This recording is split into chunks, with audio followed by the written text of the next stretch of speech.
you are sitting in your car and speaking to us because buildings are not safe. First of all, please accept our deepest condolences, and no word can explain the difficulty and pain through which people of Syria and Turkey are going right now. India stands in solidarity with both the countries. Our foreign minister for state did pay a visit to Syrian embassy today in New Delhi, and in fact, the government of Syria has been assured of all sorts of help from government of India.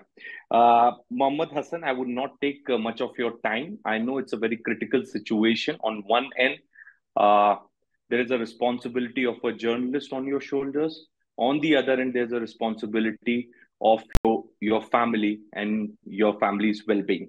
So, Mohammad Hassan, explain to me the situation in Syria.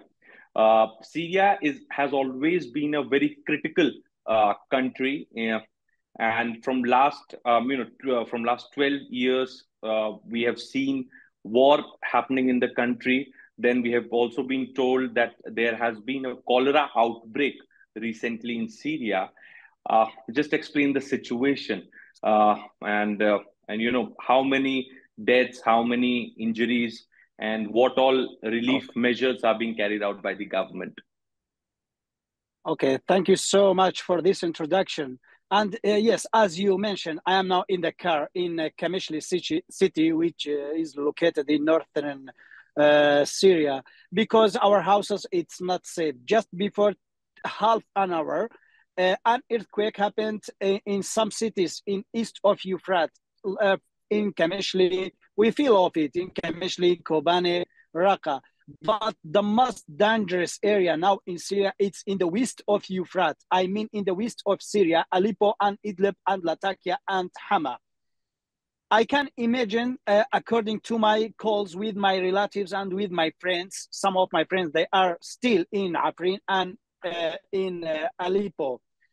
According to the Ministry of Health in Syria, at least 800 people died in Aleppo and Latakia and Hama, and still hundreds of bodies under the rebels. We know that Aleppo it's damaged by this war for 10 years by bombardment, by shelling. So the structure, therefore, the building it's so weak.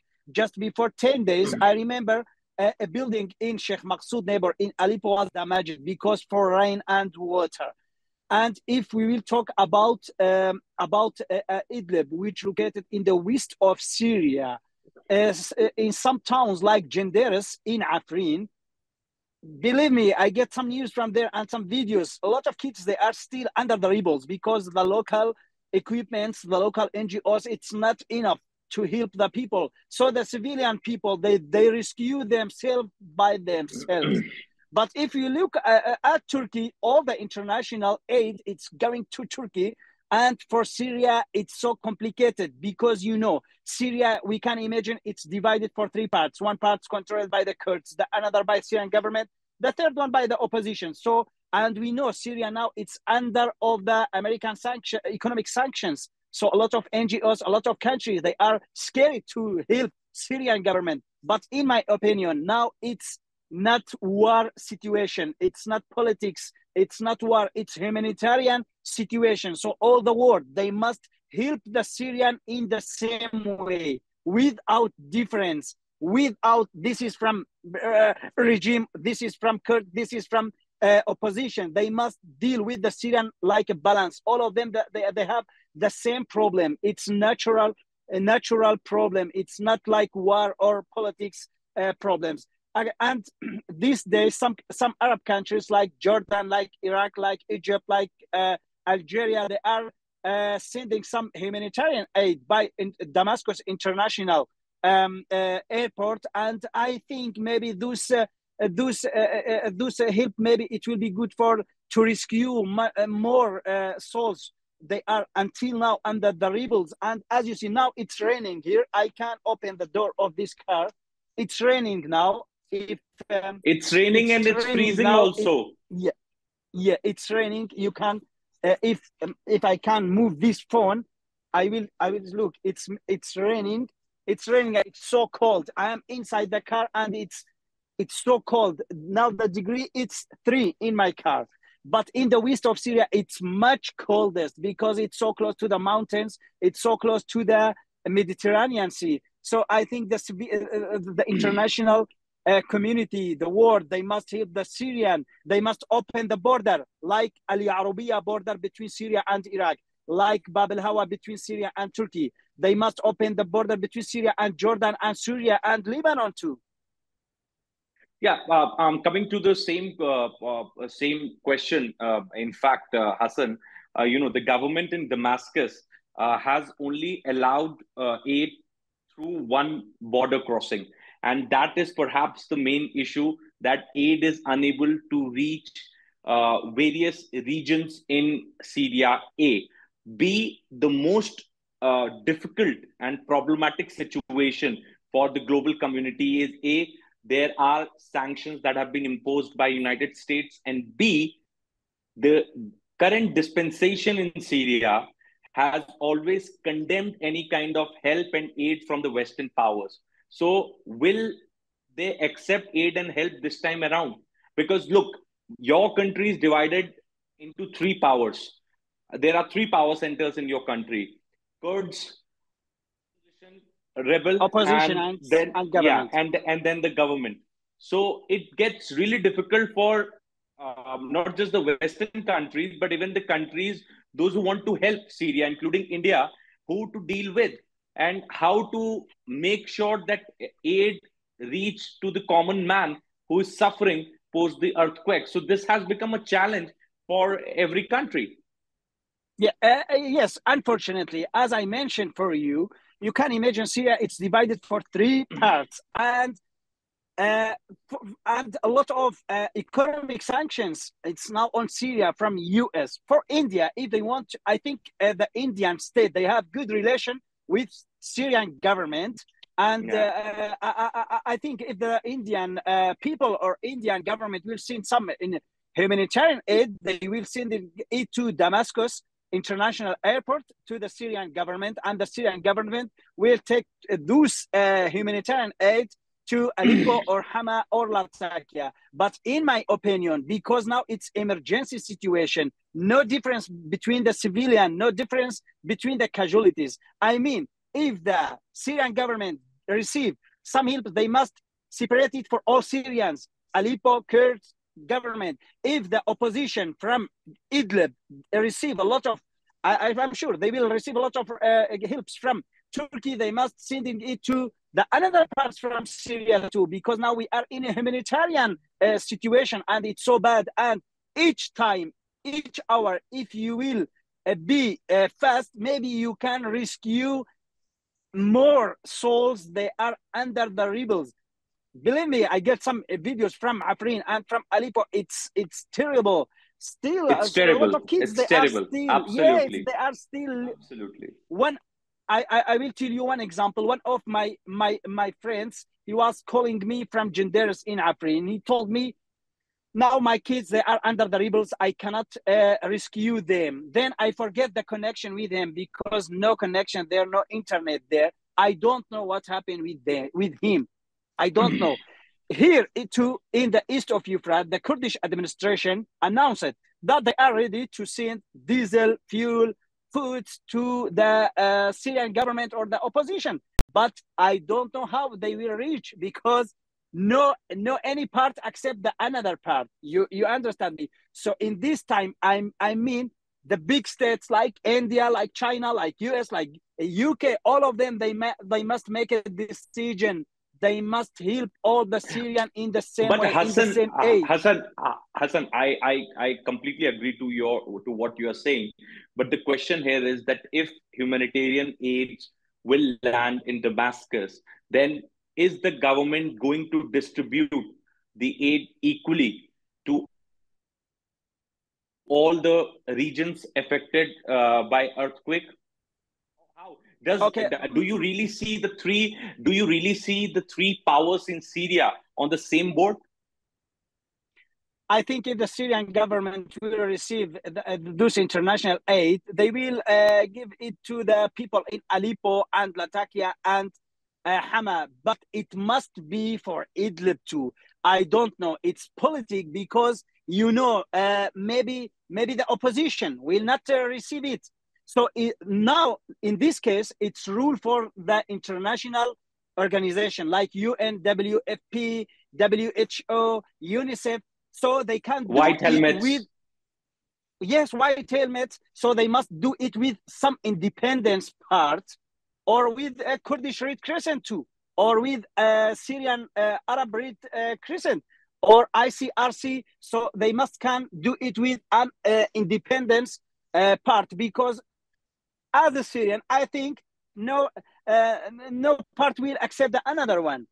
And it's the same question for the another part. I mean, the opposition, because a long border between Idlib and Turkey. So if the border will be open, they will receive a lot of helps. So we don't know if those helps they will receive too. For example, from Idlib to Aleppo or not. So I think because it's humanitarian, it's emergency situation. Any help coming to Syria, it must be for all the Syrian. And we don't forget here now, But World Cup. has any statement come from the government in Damascus? What you are telling us right now, so have they confirmed this? Have they come out with any official statement that any kind of medical help would be equally distributed? Until now, no official statement No. by the Yes, government or yes, by the yes. opposition. That's in fact Just making yeah. situation very critical for the other countries as well. Okay, Hassan, moving on to my next question. We have also been told that the rebel forces backed by the government backed by Russia, Russia is going to play a key role as far as rescue work in Syria is concerned, because the government is backed by Russia. Then we Yeah. have also been told that UK is also, United Kingdom is also sending help through white helmets. Yeah. Can you confirm these two developments?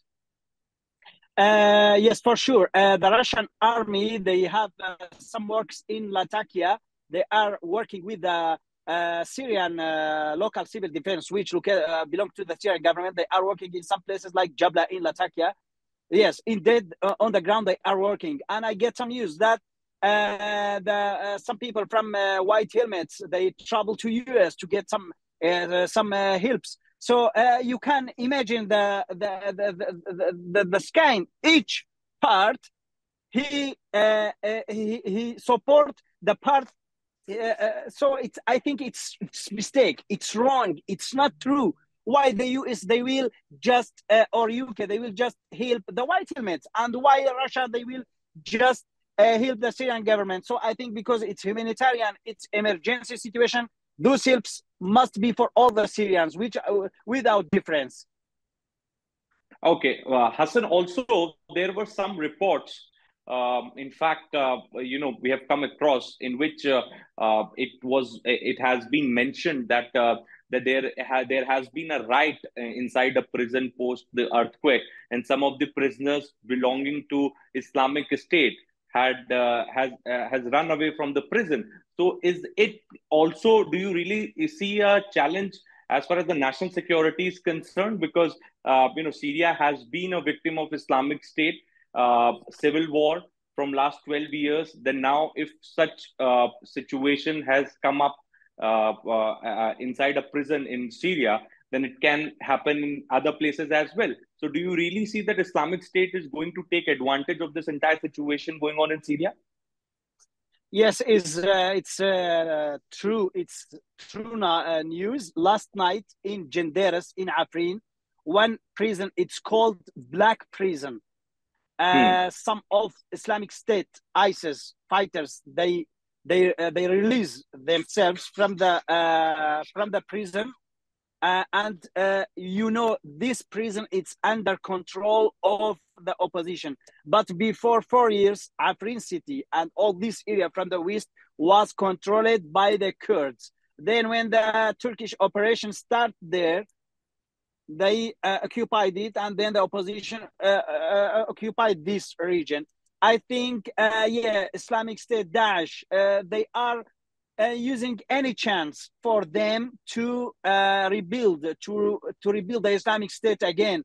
We Yeah. remember just before 1 month, 1 month in Raqqa and in some another places in east of Euphrates. ISIS was using some another practice to do something. So yes, it's confirmed news that some fighters from Islamic State, they released themselves from the prison. But what is the fate for them? I don't know. Where they go, I don't know. Maybe they go to Turkey, maybe they go to Raqqa or to Deir ez-Zor, I don't know. Okay, that's fine. Very last question, Hassan. I would not be taking much of your time. I want assessment from you. The assessment of your assessment as far as the entire situation in the country is concerned, because we have been told that there is a cholera outbreak. The country has already seen civil war for last 12 years. Then the condition of buildings are already dilapidated.